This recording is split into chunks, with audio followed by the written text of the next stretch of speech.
सर्वांना नमस्कार.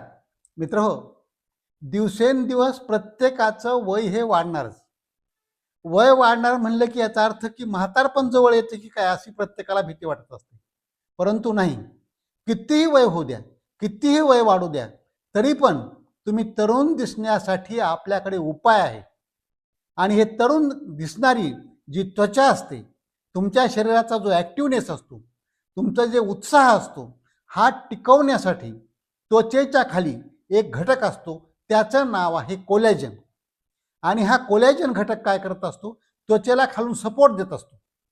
त्वचा चांगल्या प्रकारे टवटवीत ठेवणं, त्वचेला महत्त्वाचं म्हणजे सुरकुत्या न पडू देणं, याचं कार्य हे कोलॅजन करत असतो. मग हा कोलॅजन घटक शरीरातला कमी नाही झाला पाहिजे. जसजसं वय वाढत असतं तसतसं हा कमी व्हायची शक्यता असते. बऱ्याच जणांमध्ये हा कमी होतो. त्यामुळं त्वचेवर सुरकुत्या पडत असतात आणि व्यक्ती ती लवकरच वृद्ध झाल्यासारखी वाटायला लागत असते. तर हे कोलॅजन कमी होणार नाही, उलट वाढतच राहील चांगल्या प्रकारे आणि तुम्ही कितीही वय झालं तरी तरुणच दिसत राहाल. यासाठी कोणते 5 अन्नपदार्थ आहेत जे नियमित खाल्ले पाहिजेत, म्हणजे तुम्ही कितीही दिवस तरुण राहाल. निदान म्हातारपण पुढं पुढं पुढं ढकलणं तर नक्कीच शक्य होणार आहे. तर याच्यासाठी पहिला जो घटक आहे याच्यातला तो आहे आंबट चवीला लागणारे सगळे अन्नपदार्थ. म्हणजे आंबूस आणि गोड असतील किंवा आंबट असतील, हे जे गोड फळं असतात किंवा पालेभाज्या असतात, फळभाज्या असतात, याच्यामध्ये काय असतं? व्हिटॅमिन सी खूप प्रमाणात असतं, जास्त. हे व्हिटॅमिन सी काय करत असतं? हे कोलॅजन चांगल्या प्रकारे तयार व्हायला चांगल्या मदत करत असतं. म्हणजे लिंबू आहे, आवळा आहे किंवा टमाटे, हे जे असतात ज्याच्यामध्ये आंबटपणा आहे चवीला, किंवा आंबूस गोड, संत्री मोसंबी आहे, ॲपल आहे, अशा ह्याच्यामधून काय होतं की ह्या फळांच्या मधून किंवा ह्या पालेभाज्या फळभाज्यामधून व्हिटॅमिन सी मिळालं की कोलॅजन चांगल्या प्रकारे वाढतं. कोलॅजन नाही जर कमी झालं शरीरातलं, आपण नाही होऊ दिलं, तर त्वचा अजिबात निस्तेज होणार नाही, त्वचेला सुरकुत्या अजिबात पडणार नाही. म्हणून हा पहिला जो ग्रुप आहे तो म्हणजे आंबट चवीला असणाऱ्या फळांचा, पालेभाज्या आणि फळभाज्यांचा ग्रुप. तर ह्या आहारामध्ये सातत्यानं नियमितपणानं घेतला पाहिजे. दुसरं जे आहे ते म्हणजे गडद हिरव्या रंगाच्या पालेभाज्या, फळभाज्या. आता ह्या पालेभाज्या ज्या गडद रंगाच्या असतात, आपण जे म्हणतो पालक असते, मेथी असते, कोबी असते, किंवा हे सगळे जे घटक असतात, कोथिंबीर असते, याच्यामध्ये गडद रंग जो असतो त्याच्यामध्ये अँटीऑक्सिडंट्स भरपूर असतात, जीवनसत्व बाकीची पण भरपूर असतात. आणि याच्यासोबतच याच्यामध्ये क्षार आणि खनिज, म्हणजे ज्याला आपण मिनरल्स आणि ट्रेस एलिमेंट्स म्हणतो, हे जर मिळाले व्हिटॅमिन्सच्या सोबत आणि अँटीऑक्सिडंटच्या सोबत, तर ती त्वचा कधीच म्हातारी होणार नाही. म्हणून याच्यामध्ये काय की हे सगळं मिळण्याकरता हे गडद हिरव्या रंगाच्या किंवा वेगवेगळ्या गडद रंगाच्या पालेभाज्या, फळभाज्या आहारामध्ये नियमितपणाने घेतल्या पाहिजे.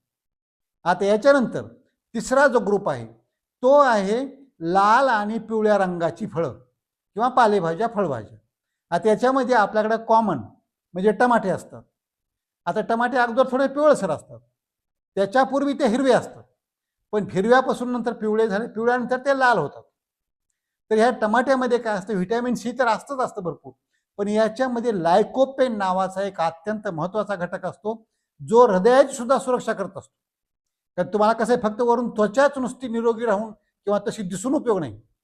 तुमचा आतून पण जो स्टॅमिना पाहिजे, तुमच्या आतून पण जे बॉडीला ॲक्टिव्हिटीज पाहिजेत, किंवा जे तुमचं आतून रचना पाहिजे, चांगली कार्य पाहिजे सगळ्या अवयवांचं, त्याच्यात हृदय हे अत्यंत महत्त्वाचा अवयव आहे. आणि त्याचं कार्य जर चांगलं राहिलं तर तुम्ही चांगली उत्साही, आनंदी वाटायला आणि चांगलं कार्य करायला तुमच्याकडून सहज सोपं होतं. म्हणून हे फ्री रॅडिकल्सच्या विरुद्ध सुद्धा हे काम करायला चांगलं. कारण फ्री रॅडिकल्स काय असतात? आपण पाहतो की हे सगळ्या पेशींना, सगळ्या अवयवांना खराब करणारे वाईट घटक आहेत. आणि हे कशापासून तयार होत असतात? हे तयार होत असतात की जर आपण साठवलेलं अन्नपदार्थ खाल्ले, डबा बंद, पाकिट बंद, किंवा तेलाचे, तुपाचे किंवा जास्तीत जास्त गोड पदार्थ खाऊ लागले, तर हे फ्री रॅडिकल्स जास्त तयार होतात.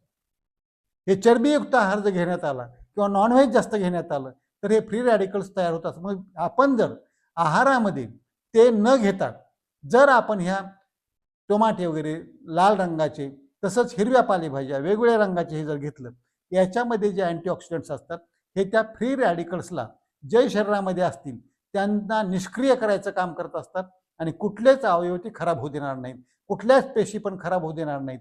सगळ्या शरीराचं कार्य फंक्शन हे चांगल्या प्रकारे चालायला मदत होईल.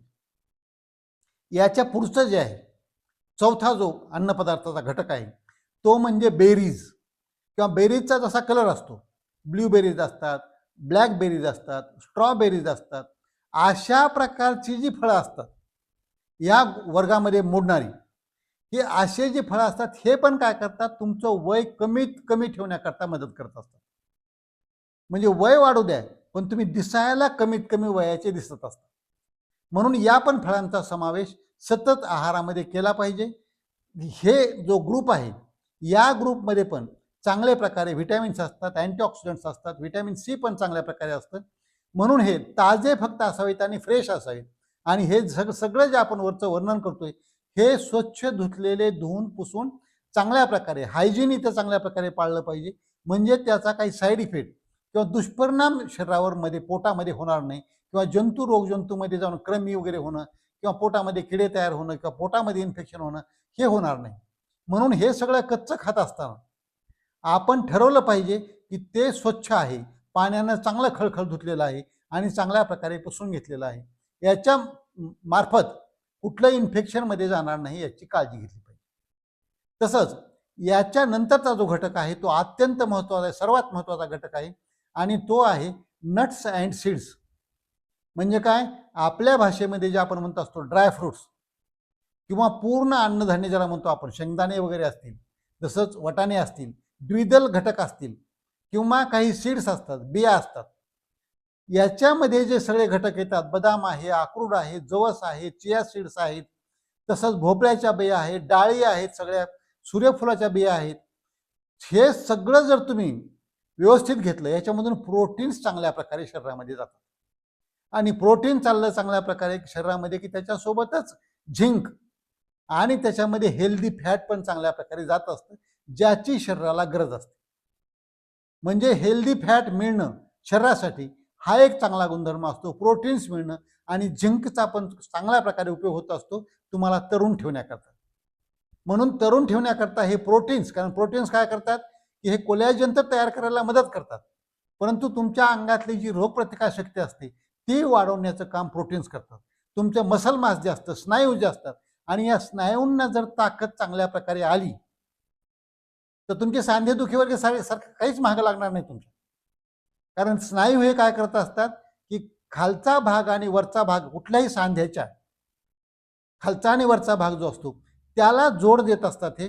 आणि हे जर स्नायू मजबूत असतील तर त्या हाडांच्या किंवा सांध्यावर जास्त वजनाचा भार येत नाही, जास्त तिथं झीज होत नाही, जास्त त्यांना त्रास होत नाही आणि त्यामुळे ते दुखत पण नाही. म्हणजे चालताना तुमची जी पर्सनॅलिटी आहे ही चांगली कधी दिसणार की तुम्हाला त्रास नाही झाला पाहिजे, तुम्हाला सरळ चांगल्या प्रकारे चालता आलं पाहिजे. लंगडत लंगडत चालणं किंवा वाकडं होऊन चालणं असं म्हटल्यावर मग ते वृद्धपणाचं चिन्ह दिसेल. म्हणून हे चांगलं तुम्हाला चालता येणं, बसता येणं, बोलणं, फिरणं हे सगळं जे आहे हे करण्याकरता प्रथिनं ही अत्यंत आवश्यक आहेत. प्रोटीन्स ही शरीरासाठी अत्यंत आवश्यक आहे. त्याला शक्तिवर्धक किंवा बलवर्धक आपण म्हणतो. हे नियमितपणानं घेणं अतिशय आवश्यक असतं. म्हणजे आपण जर एवढे सगळे घटक घेऊ लागलं तर काय होतं की याच्यामधून जे कोलॅजन तयार होतं हे कोलॅजन त्वचेला आतून सपोर्ट देतं आणि त्वचेला आतून सपोर्ट मिळाला की त्वचा टाईट राहते आणि त्वचा टाईट राहिली की मग सुरकुत्या पडायचा प्रश्नच येणार नाही त्वचेवर. आणि याला जोडून जर आपण पुरेसं पाणी पिलं तर शुष्क त्वचा होणार नाही, निस्तेज त्वचा होणार नाही, तजेलदार, टवटवीत, तरुण त्वचा दिसायला चांगल्या प्रकारे मदत होईल. म्हणजे आपण जे आता हे सगळे 5 घटक सांगितले, आंबस लागणारे जे काही पदार्थ आहेत हे पदार्थांचा ग्रुप, तसंच गडद हिरव्या रंगाच्या पालेभाज्या, फळभाज्या, तसंच टमाटे, तसंच बेरीज यांचा ग्रुप, आणि नट्स म्हणजे ड्राय फ्रुट्स आणि काही बिया किंवा पूर्ण अन्नधान्य ज्याच्या कोंड्यासहित म्हणतो आपण अन्नधान्य, हे जे फायबर्स असतात हे पोटामध्ये गेल्यानंतर हा जो चौथा असतो हा पोटामध्ये गेल्यानंतर कोलेस्ट्रॉल तुमच्या रक्तातलं कमी करत असतो, वाईट चरबी कमी करत असतो, पोट साफ व्हायला मदत करत असतो. म्हणजे तुमची बॉडी डिटॉक्स व्हायला पण चांगल्या प्रकारे मदत होत असते. आणि जर बॉडी डिटॉक्स होऊ लागली आणि हे घटक सगळे तुम्ही चांगले घेऊ लागलात, याच्यामध्ये विटॅमिन्स मिळू लागले, अँटीऑक्सिडंट मिळू लागले, प्रोटीन्स मिळू लागले, कोलॅजन चांगल्या प्रकारे तुमचं वाढू लागलं, आणि हे काय करणार मग तुमच्या त्वचेला चांगल्या प्रकारे तरुण ठेवणार, निरोगी तर ठेवणारच, तसंच टवटवीत ठेवणार, तजेलदार ठेवणार, आणि तुमचं वय कितीही वाढू द्या, अजिबात काळजी करण्याची गरज नाही, तुम्ही तरुण म्हणजे तरुणच दिसणार.